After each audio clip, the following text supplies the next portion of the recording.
이재명 대선 후보의 기자 브리핑 내용을 좀 듣고 오겠습니다. 네. 험지로 불리는 경북 지역을 공략하는 이재명 후보, 지금 기자 간담회를 이어가고 있습니다. 들어보겠습니다. 그냥 즐겁지요. 물론 이제 현장에 계신 우리 국민 여러분들은 참 힘드신 것 같습니다. 그리고 그 어려운 환경을 보는 제 마음도 참 아프긴 한데, 그래도 고향이고 또 경상도 말 쓰는 분들 만나서 말씀 들어보면 정말 고향이다, 마음이 푸근해지는 그런 느낌이 듭니다. 표도 좀 많이 나왔으면 좋긴 하겠는데 그건 모르겠죠. 하여튼 고향에 오니까 좋습니다.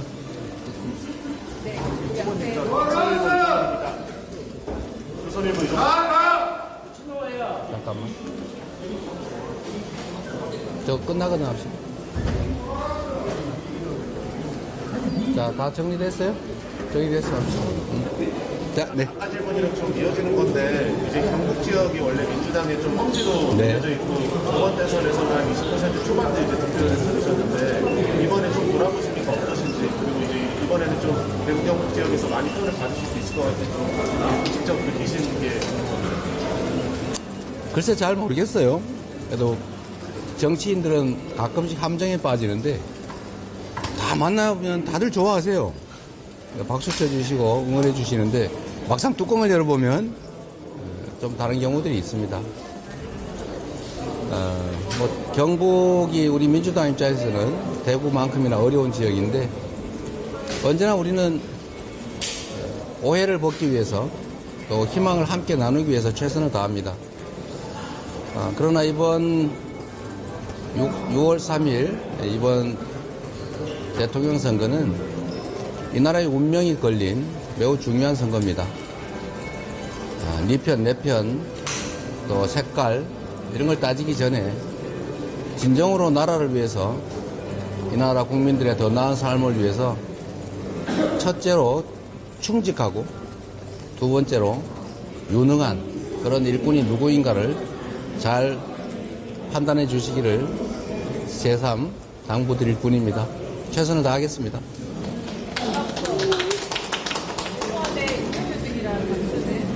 앞서 질문이랑 맥락이 비슷한 MBC 보상입니다. 맥락이 비슷할 수 있는데요. 어쨌든 전국 방문하셨는데 아직 후보님 지지하지 않는 유권자들에게 좀 어떻게 말씀드리면서 직접 호소하시고 싶은지랑, 그리고 오신 만큼 지난 대선에서는 10%대 득표를 나오는 어느 정도 득표 갖고 계신지 궁금하죠. 뭐 진인사 대천명이라고요. 사람이 할 수 있는 최선을 다하고 결과는 또 하늘에 맡기는 거죠. 우리 대구 경북의 우리 대한민국 국민들께서도 이번 대선만큼은 사람을 잘못 뽑으면 뽑은 사람의 운명조차도, 삶조차도 달라질 수 있다는 것을 지난 선거의 결과로 아마 느끼셨을 것 같습니다. 물론 뭐 어떤 사람이 더 적합한지 끊임없이 비교하고 평가하시겠지요. 그런데 정말 분명한 것은 정치 집단들 또는 정치인들을 잘 구별을 하실 필요가 있습니다. 결국 우리의 운명이 달려있지 않습니까? 저는 더 나아지실 거라고 확신하고, 또 뭐 나아지지 않은들 우리로서야 최대한 노력해서 설명드리고 또 우리 국민들의 선택을 기다릴 뿐이지요. 최선을 다하겠습니다. 한 분 정도만 일단 질문을 더 받아보지. 아까 보셨죠? 네, 저희주대 이승주라고 합니다.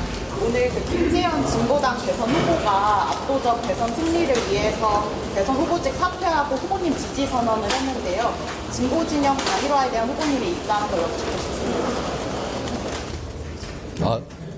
후보 안 나가신대요? 뭐 감사하게 생각하지요. 네. 한데 정약신문 이유진입니다. 지금 당에서 조희대 대법원장에 대한 사퇴 요구가 나오고 있는데요. 이에 대한 후보님의 입장이 궁금하고 14일에 청구제 지금 개최한다고 하는데 좀 공감하시는지 궁금합니다. 제가 자주 말씀드리는데 민주주의와 인권의 최후 보루가 바로 사법부입니다. 저는 지금까지 수없이 많은 억지 기소를 당하고 검찰로부터 핍박을 당했지만 저는 사법부를 최종적으로 믿었고 지금까지는 사법부에 의해서 그 공격을 막고 지금 살아 있습니다. 뭐 저번에 구속영장 청구 때도 아마 대부분 다 구속될 가능성이 높다고 했지만, 그리고 저는 뭐 법률가로서 현실적으로는 어렵겠지만 법률적으로는 기각하는 게 맞다고 생각했는데, 어쨌든 법원이 영장을 기각해서 죽지 않고 이렇게 살아있지 않습니까? 제가 도지사가 됐을 때도 무려 4건을 기소당했는데 뭐 한 2년 동안 엄청 고생을 하긴 했지만 결국 법원에 의해서 전부 다 무죄를 받았죠. 지금 이 정권에 의해서 이 정권은 아니죠, 이제. 윤석열 정권에 의해서, 검찰 정권에 의해서 제가 11건인가를 기소당했는데 그 중에서 그들이 가장 가능성이 높다라고 기대했던 게 위증교사 사건입니다. 뭐 그것도 당연히 죄가 안 되는 사건이었죠. 있는 대로 기억을 되살려 얘기해달라고 한 게 어떻게 위증이 되겠어요? 위증교사가 되겠습니까? 그 역시도 법원이 잘 가려줬죠. 물론 선거법 위반 사건은 저는 1심 선고는 참 황당했는데 그래도 사필 규정한다는 걸 믿었고 고등법원에서 기존 대법원 판례에 따라서 뭐 당연히 무죄할 거라고 생각했고 실제로 그렇게 됐죠. 그래서 지금까지 정치인 이재명이, 인간 이재명이 죽지 않고 살아있습니다. 어떤 대법관 출신의 변호인께서 참 법률가께서 그렇게 말씀하시더군요. 이 법원 걱정된다 이렇게 얘기했더니 법원은 3심제를 가지고 있고 또 집단지성이 발휘되는 영역이니 한번 믿어보라 이렇게 말씀하셨는데 저는 뭐 여전히 그 믿음이 유효합니다. 이 법을 선언하는 사법체제가 정치에 오염이 되거나 사익과 돈에 혹이라도 오염이 되면 대체 뭘 믿고 살겠어요? 민주공화국 삼권분립체제라고 하는 게 얼마나 중요합니까? 그 중에 최후의 보루가 법원 사법부입니다. 그 보루가 무너지면 다 소용없어요. 브라질을 한번 여러분도 보십시오. 그 멀쩡하게 잘 나가던 나라가 어느 날 갑자기 퇴락했어요. 왜 그랬습니까? 사법이 망가지니까 나라가 망했지 않습니까? 지금도 저는 대부분의 사법부 구성원들을 믿습니다. 그리고 우리의 사법체계를 믿습니다. 그러나 말씀드린 것처럼 최후의 보루가 자폭을 한다든지 최후의 보루의 총구가 우리를 향해서 난사를 하면 어떻게 되겠어요? 고쳐야죠. 보루를 지켜야죠.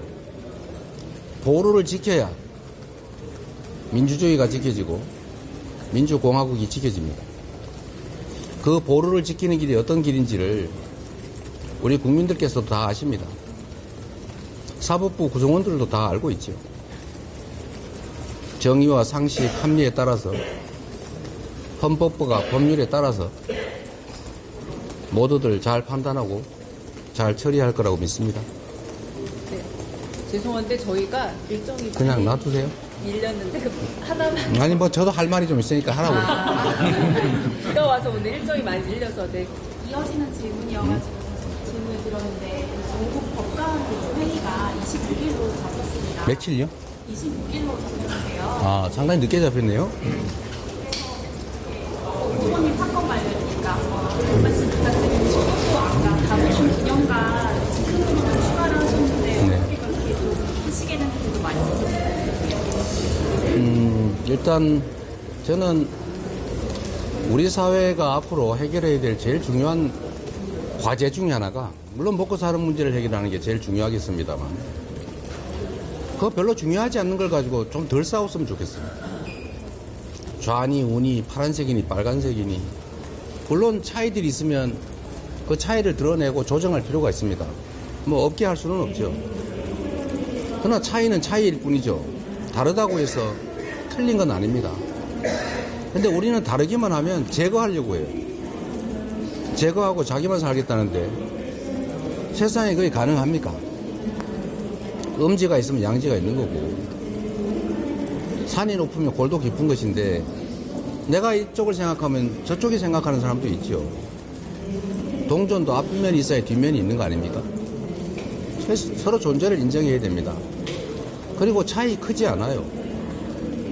조정하면 됩니다. 뭐 양보를 크게 안 해도 돼요. 서로 얘기하다 보면 접점이 생겨요. 제가 이런저런 현안을 가지고 입장이 다른 사람들 간에 이렇게 모여서 토론을 많이 하게 합니다. 제가 시정을 할 때도 도정을 할 때도 뭐 계곡 상인들 그 불법 시설물 때문에 뭐 철거하고 대안을 세울 때도 다 모여서 대화를 해봅니다. 상당 부분은 오해고 상당 부분은 곡해고 상당 부분은 다 보완할 수 있는 일들입니다. 해결할 수 없는 마지막 영역들이 조금씩은 있어요. 그러나 그거는 결국은 법과 원칙에 따라서 해결할 수 있죠. 그걸 하라고 권력이 있는 겁니다. 그 권력을 바탕으로, 권한을 바탕으로 대화를 하면 대부분의 문제는 해결돼요. 제가 시정을 할 때도 성남시장실에 9층에 구석에 숨어있던 시장실을 2층으로 옮겼더니 경찰서장이 찾아와가지고 그 2층에 있으면 절대 안 된다고 해서 왜 그러냐 했더니 시장실을 점거당할 텐데 그럼 자기가 직위해지 된다고 자기 살려달라고 절대로 2층 안 된다고 하더라고요. 그래서 제가 그렇게 얘기했어요. 절대 점거 안 할 테니 걱정하지 마라. 무슨 특별한 수가 있냐. 그래서 제가 그랬죠. 여러분도 궁금하지 않습니까? 점거 안 당하는 방법? 제가 열쇠 주고 가겠습니다. 그냥 쉬다 가세요. 이러면 점거가 아니잖아요. 실제로 들어와서 몇 분이 농성을 하길래 제가 저녁 6시에 키 맡기고 퇴근했어요. 그때 10시 되니까 집에 가셨더군요. 그리고 다음날 다시 모여서 얘기하고 근데 그 다음부터는 다시 안 오세요. 대개 한 2-3시간 얘기를 하면 다 해결이 됩니다. 전 우리 사회도 좀 그랬으면 좋겠어요. 안 싸워도 될 걸 가지고 너무 많이 싸워요. 특히 정치가 그걸 부추깁니다. 우리 국민들은, 주민들은 살기 어려워서 웬만한 건 양보하고 대화하고 타협할 생각이 있는데 정치하는 사람들이 자신들의 정치적 이익 때문에 그걸 부추기고 요만한 걸 이만하게 만들고 없는 걸 또 만들어요. 그러지 않는 게 매우 중요하겠다 그런 생각이 듭니다. 법관회의 얘기하셨군요. 저는 금방 열릴 줄 알았는데 상당히 뒤로 미뤄졌네요. 그것도 아마 문제를 해결해 가는 과정 중에 일부일 것 같습니다. 그러나 법원도 우리 국민들이 얼마나 사법부를 신뢰하고 기대하는지를 기억해야 됩니다. 그게 맹목적인 추종이나 불종은 아닙니다. 합리적이고 상식적이고 법률에 부합하는 판단을 하기 위해서 노력한다고 믿고 있고 대부분의 사법부 구성원들이 그렇게 노력하고 있기 때문에 그렇게 믿는 것입니다. 그 믿음과 신뢰를, 기대를 깨지 말아야 합니다. 네, 정말 여기서 좀 뭐요? 응? 다부동. 다부동에도 너무 멀리 갔는데. 네. 그래서 역사 문제도 사실 마찬가지다. 그 말씀을 드립니다. 이미 역사 속으로 사라진 이야기들입니다. 근데 그 역사 속의 일들을 꺼내서 자꾸 편가리 수단으로 써요. 제가 이승만 대통령, 박정희 대통령 그 묘역을 저도 안 갔습니다. 가면 너무 시끄러워지니까요. 그게 또 다른 정쟁의 요소가 되니까 안 갔는데 이번에는 그걸 감수하기로 하고 갔다 왔더니 별로 말이 없어요. 다 공과가 있는 거 아닙니까? 그리고 특히 나라를 지키기 위해서 목숨을 바친 사람들에 대해서는 그게 뭐 거리가 중요합니까? 어느 쪽에 가까웠다, 어떤 생각을 가지고 있었다, 뭐가 중요하겠어요? 한 목숨을 바쳐서 이 나라를 구하기 위해서 전투에 참여했고, 그리고 산화에 갔는데 기억하고 기려야죠. 근데 이번에 일정에 그게 빠졌길래 제가 꼭 긴 시간 걸리는 것도 아닌데 한번 가자고 해서 갑자기 갔다 왔습니다. 뭐 갔더니 볼 것도 있고 괜찮더군요. 볼 것도 있고 괜찮다고. 죄송합니다. 저희 진짜 여기서 조금 정리하겠습니다. 네. 하나만. 진짜 딱 하나만 갖고 끝내겠습니다. 죄송합니다. 네. 오늘 발언하시면서 아주 멋있습니다.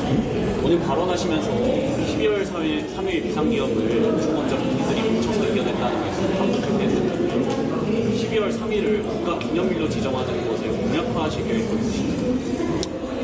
그런 요구를 12월 3일을 기념하자라는 그런 요구나 주장이 많기는 합니다. 그런데 저는 아직은 깊이 생각해 보진 않았어요. 우리가 6.25를 기념을 하고 있잖아요. 전쟁 발발일이잖아요. 왜 휴전한 전쟁이 끝난 날이 아니라 전쟁이 발발한 날을 기념을 했을까? 근데 그 생각을 평소에 하고 있었는데 이날도 군사 쿠데타를 시도한 날이지 군사 쿠데타를 제압한 날은 아니잖아요. 그래서 제가 좀 생각이 좀 복잡합니다. 그러나 뭔가 그 위대한 우리 국민들의 그 평화로운 그 투쟁이라고 할까요? 그런 건 저는 기록은 해야 될 것 같습니다. 네, 정말 여기서 마치고 저희가 아니 저 굳이 하겠다는데 뭔 얘기가 들어보세요. 오늘 경주 문화시설이요. 관련해서 살펴보고 준비가 네.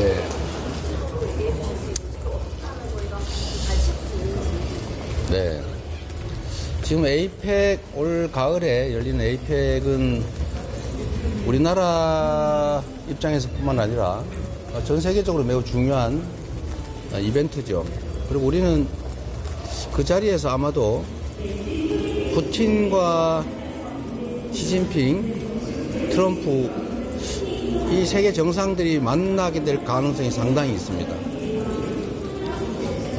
매우 중요한 국제 행사인데 지금 일각에서 시설물 준비나 이런 게 매우 우려된다는 의견들이 많습니다.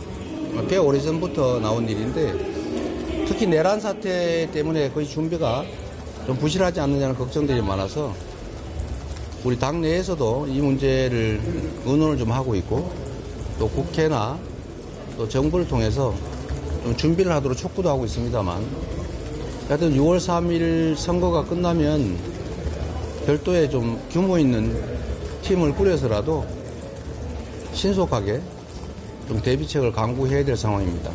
상당히 걱정되는 게 사실입니다. 네, 실수하지 않도록 노력해야 되겠죠. 자, 고생하셨습니다. 네, 민주당 험지로 꼽히는 경북 지역을 찾은 이재명 후보의 기자 브리핑 내용 듣고 오셨습니다.